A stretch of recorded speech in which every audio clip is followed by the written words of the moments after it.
Next, it's my pleasure to introduce you to a guy who spoke at last year's Tea Party. He is such a weasel. He is such a... I'm going to end up working for this guy. I'm telling you now. I met this guy during the election night of 2008, that dreaded night. And he was working on the South Side, doing some polling and helping direct people on behalf of the conservative movement. And he weaseled his way into an internship with me, and then weaseled his way onto the air, and weaseled his way to the Tea Party. And I'm like, that's a guy, trust me, I'm going to end up working for. He is a finance major at Virginia Commonwealth University. He's a guest host on the Commonwealth's largest AM radio station, 1140 WRVA. He's been a commentator on CNN's American Morning Show, and it's rumored that Matt is secretly infiltrating WRVA and plotting to take control of talk radio world in general and eventually fire me. Ladies and gentlemen, Matt Woodward!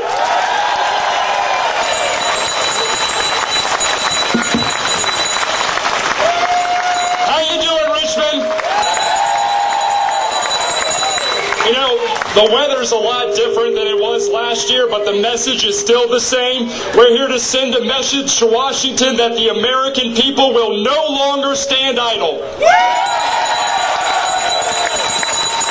You know, it's truly an amazing time to be an American, because we're at a crossroads. We either have to embrace the socialism of the Obama administration, or to return to the freedom of the Constitution. And my message to the President is very clear. Mr. President, the American people support the latter. Our President is trying to reform, reshape, and rebuild this country into some kind of socialist utopia. He's even said that we need to fundamentally change America. But we know that we just need to get America back to its fundamentals.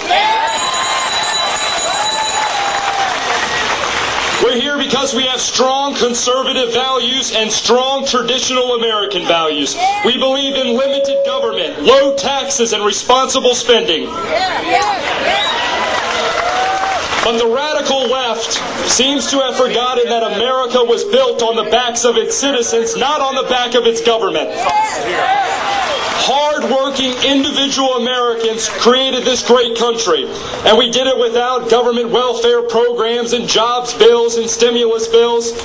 We did it because we sacrificed and because we believed in capitalism and we believed in the Constitution. I'm in the process of moving downtown, and I was going through my things the other day, packing up, and I found a box full of old sports awards and trophies. And I found this trophy here from back in 2002.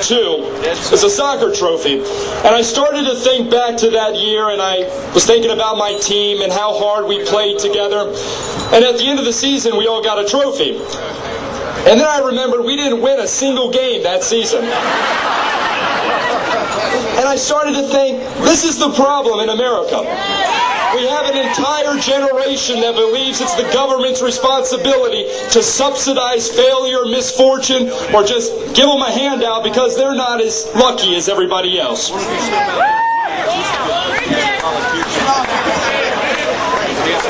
You know, this is failure, rewarding failure, and it's happening nationwide. And I'm sure, like all of you, you've learned an incredible amount when you've been at the bottom. And I always thank God for two things. First of all, that I had the ability to fail at a young age and to learn from it. And the second, that I had the ability to fail in this country. Because only in America can you hit rock bottom and turn right back up and reach great success.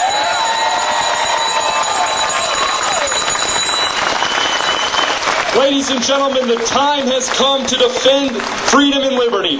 Tyranny is once again on the march, but instead of fighting it overseas, we have been called to fight it here in America. Like Ronald Reagan said, you and I have a rendezvous with destiny.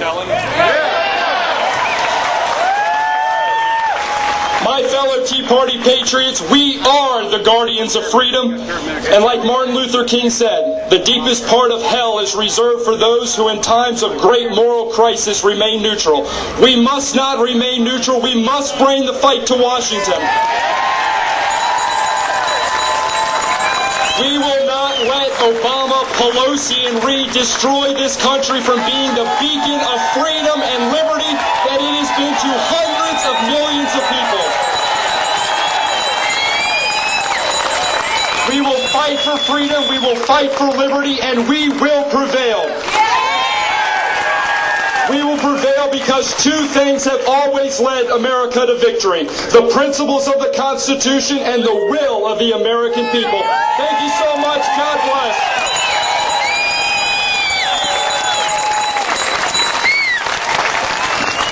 I hate him so much. My own inadequacies just shine even more when I'm around him. You guys having a good time?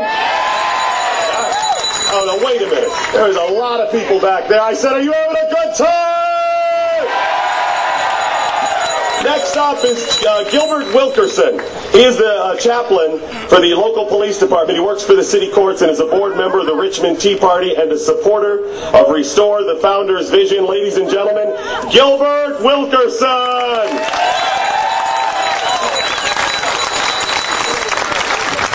God bless you. God bless you. Good evening, ladies and gentlemen. Good evening. Good evening. It means a lot for you to come out today and sacrifice to come out. You're right. But you know, every time you shout in the Tea Party, the halls of justice rumbles. Every time you shout, the Liberty Bell in Philadelphia rings. Every time you shout liberty, the founding fathers stand on their feet at attention because the American people are standing up for themselves and being counted. God bless you. I have 3 minutes, they tell me, so I'm going to get going. I want you to know that besides being uncalled and Uncle Tom and other derogatory names, and the few in the community, that's okay. That doesn't bother me, but what bothers me is what's happening in Washington, D.C. A cancerous-like sore has sprung up in Washington, and if we don't do something about it, then our nation will be lost. It's not if you're black or white, brown or yellow. I joined the Tea Party because I believe that the Tea Party has the vision to bring America back to its rightful place as a nation.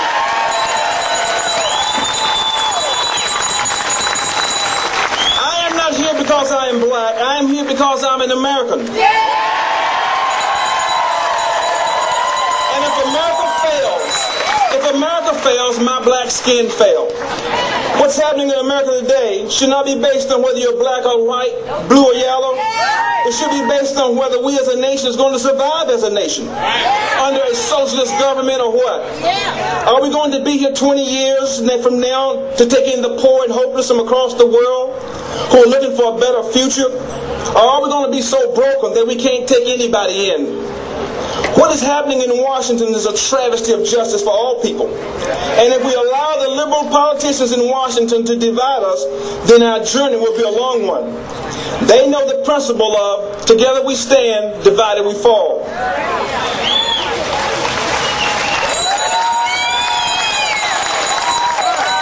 As an African American, I see that my freedom is at liberty, is at jeopardy. My freedom is at jeopardy. This scares me. Because I know what is right. I know what it's like to have your rights taken away. I know what it's like for the government tells you that you don't count. I know what it's like to have your dreams dashed, your spirits broken, and your hope deferred. I know what it's like to be denied. Hold that thought for a minute. Stand still, lay down, do nothing, and your rights will slowly disappear into the fog of the Washington backroom politics. Whoever thought that Washington would take such drastic measures to dishonor our Constitution? Oh, God. Time's up. God bless you. I'm not going to mix up.